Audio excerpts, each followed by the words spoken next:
Hai guys, welcome to my another YouTube video.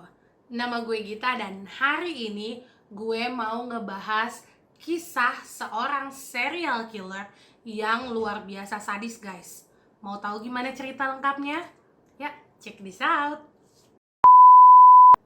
Rodney James Alcala lahir pada tanggal 23 Agustus 1943 dari pasangan ayahnya yang bernama Raul Alcala dan ibunya yang bernama Ana Maria Gutierrez di kota San Antonio, Texas, Amerika. Pada waktu kecil, Rodney sempat dibawa oleh ayah dan ibunya pindah negara ke Meksiko. Tapi nggak lama kemudian, ayahnya ini pergi meninggalkan anak dan istrinya, menelantarkan mereka di Meksiko. Dan ketika Rodney berumur 11 tahun, si Rodney ini pindah kembali ke Amerika, ke daerah pinggiran kota Los Angeles bersama ibunya dan kedua kakaknya. Dan pada tahun 1961, Rodney ini berumur 17 tahun guys. Dia mendaftarkan diri sebagai juru tulis di kemiliteran Amerika. Namun dia itu ditolak karena biasanya tau gak sih guys, kalau kita mau diterima kerja itu kan ada tes kesehatan sama psikotes ya guys. Nah, Rodney ini setelah dites kesehatan dan kejiwaannya, ternyata dia didiagnosis menderita antisocial personality disorder, yaitu, ini menurut wiki ya guys, adalah sebuah gangguan kepribadian yang ditandai oleh perilaku yang tidak memperdulikan atau melanggar hak asasi orang lain secara berkepanjangan. Ciri lainnya adalah rasa moral dan nurani yang rendah, serta perilaku kriminal, impulsif, dan agresif. Lalu muncullah beberapa diagnosis tambahan lainnya dari beberapa psikiater seperti narsistik, psikopat, dan sadisme. Kelakuan jahat Rodney untuk pertama kali itu terjadi pada tahun 1968 guys, dimana ada seorang saksi yang sedang mengendarai sebuah mobil melihat si Rodney ini lagi ngerayu seorang anak kecil berusia 8 tahun bernama Telly Shapiro. Lalu saksi pun melaporkan ke polisi dan polisi pun datang menggeledah apartemen si Rodney ini, dan gadis itu ditemukan sudah diperkosa dan dipukuli menggunakan sebuah besi guys, dan si Rodney ini sudah melarikan diri. Rodney pun kabur ke arah timur pantai. Lalu dia mendaftarkan diri untuk bersekolah di New York University jurusan film. Dia mendaftarkan diri sebagai, namanya nih guys, John Berger. Dia juga mendapatkan pekerjaan part-time ketika liburan musim panas. Dia menjadi seorang konselor di camp seni gitu, di sebuah kemah seni untuk anak-anak di New Hampshire menggunakan nama alias yang sedikit berbeda, yaitu John Berger. Pada tahun 1971, ada 2 orang anggota kemah itu notice sama mukanya si Rodney ini karena sesuai banget sama poster buronan buatan FBI. Lalu anak-anak ini pun memberitahukan kepada direkturnya, dan direkturnya ini akhirnya melaporkan ke polisi, dan akhirnya Rodney pun ditangkap dan dikembalikan ke California. Ketika si Rodney ini mau diadili, ternyata saksi utamanya yaitu Telly Shapiro sudah dibawa oleh orang tuanya pindah ke Meksiko, dan orang tua dari si Telly ini menolak untuk bersaksi di pengadilan. Akhirnya si Rodney ini hanya dijatuhi hukuman selama 34 bulan atas kasus ini, dan dia pun dibebaskan pada tahun 1974 dengan pembebasan bersyarat. Kurang dari 2 bulan setelah Rodney dibebaskan, Rodney ini kembali melakukan ulah guys.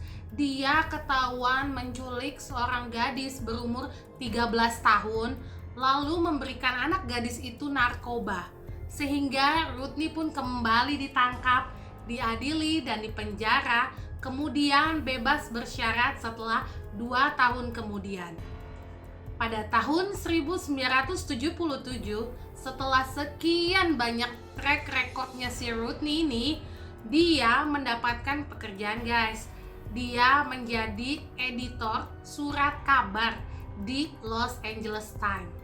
By the way guys, si Rodney ini lagi suka-sukanya fotografi guys. Jadi dia tuh kemana-mana bawa kamera gitu kan. Dia itu ngaku-ngakunya ke wanita-wanita muda adalah fotografer fashion. Lalu Rodney ini seringkali memfoto wanita-wanita muda itu untuk melengkapi portofolionya dia guys. Robin Samsu adalah gadis berumur 12 tahun yang berasal dari kota Huntington Beach, California. Tiba-tiba menghilang guys pada tanggal 20 Juni 1979 ketika dia baru aja pulang dari kelas baletnya. 12 hari kemudian ditemukanlah sebuah tubuh di sebuah kaki bukit di Los Angeles. Tubuh yang ditemukan ini sudah membusuk dan itu adalah tubuh dari Robin Samsu. Teman-teman Robin mengatakan ke polisi bahwa ada seorang asing yang mendekati mereka ketika mereka baru pulang dari kelas balet mereka. Orang asing tersebut mau minta fotonya mereka, dan berdasarkan kesaksian dari teman-teman Robin, akhirnya dibuatlah sketsa oleh polisi. Dan polisi ini notice bahwa yang ada di sketsa itu gambarnya sangat mirip sekali dengan Rodney Alcala. Lalu diperiksalah apartemen milik si Rodney ini guys, dan rumah dari ibu Rodney pun ikut diperiksa oleh polisi. Di rumah ibunya ini ditemukanlah satu struk penyewaan loker, dan kemudian polisi pun datang ke loker tersebut. Lalu ternyata guys, di dalam loker itu ditemukanlah anting-anting milik Robin Samsu yang hilang. Rodney Alcala akhirnya ditangkap pada Juli 1979 guys. Dan pada tahun 1980, pada awalnya Rodney Alcala dijatuhi hukuman mati atas kasus pembunuhan dari Robin Samsu. Lalu kemudian dibatalkan oleh Mahkamah Agung California karena kurangnya informasi yang diberikan oleh pihak penyidik kepada pengadilan. Lalu pada persidangan kedua, Rodney juga sama guys. Awalnya dijatuhin hukuman mati, lalu karena kurangnya informasi dan dibatalkan.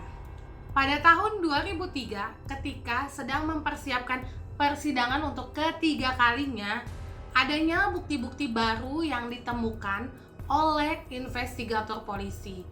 Ada beberapa kasus dingin yang terjadi kisaran 1977 sampai dengan 1979. Ada 4 kasus pembunuhan bekas pemerkosaan yang terjadi di daerah Los Angeles. Dan diduga pelaku pembunuhannya adalah orang yang sama, yaitu Rodney Alcala. Kasus pertama terjadi pada tahun 1977. Ada seorang wanita muda berumur 18 tahun bernama Jill Barcombe diperkosa lalu dibunuh, dan masih pada tahun yang sama terjadi juga kasus kedua guys. Seorang wanita muda berumur 27 tahun bernama Georgia Wexted diperkosa juga dibunuh juga guys di apartemennya. Kasus ketiga terjadi pada tahun 1978 kepada seorang wanita muda bernama Charlotte Lamb yang pada saat itu berumur 21 tahun. Biasa guys, diperkosa, lalu dicekik, lalu dibunuh, dan mayatnya dia nih ditinggalkan begitu saja di sebuah ruangan laundry di sebuah apartemen. Kasus keempat terjadi pada tahun 1979.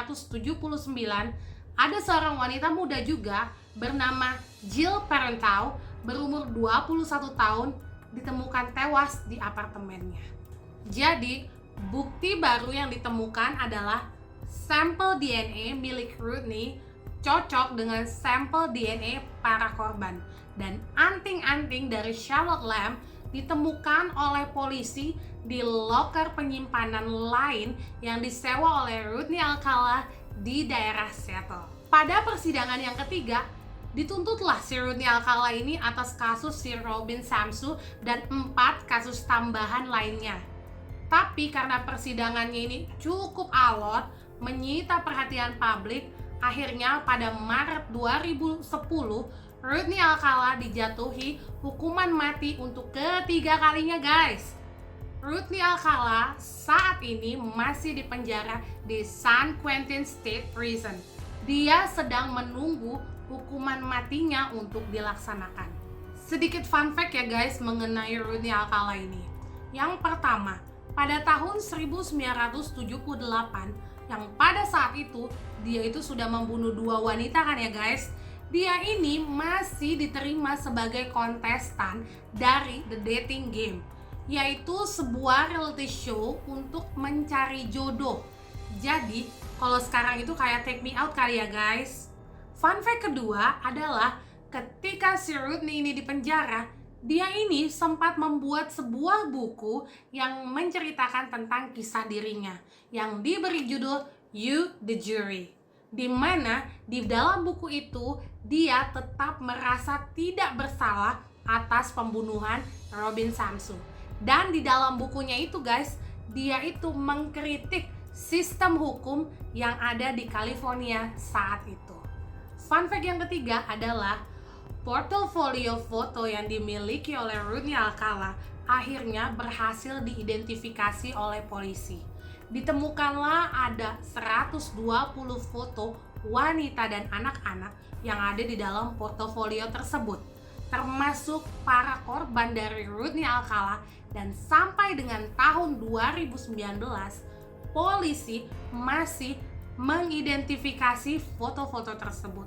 Polisi ini menduga guys bahwa semua foto-foto yang diambil oleh Rodney merupakan korban dari Rodney. Ya guys, demikian cerita kita untuk hari ini. Semoga ya guys, kita ini dijauhkan dari orang-orang yang seperti Rodney Alcala ini. Karena menurut gue ya guys, sekarang ini jauh lebih menakutkan itu manusia guys dibandingkan hantu sekalipun. So guys, terima kasih guys buat kalian yang udah nonton video ini dari awal hingga akhir. Jangan lupa di like, comment, subscribe, dan share ke teman-teman kamu. Bye!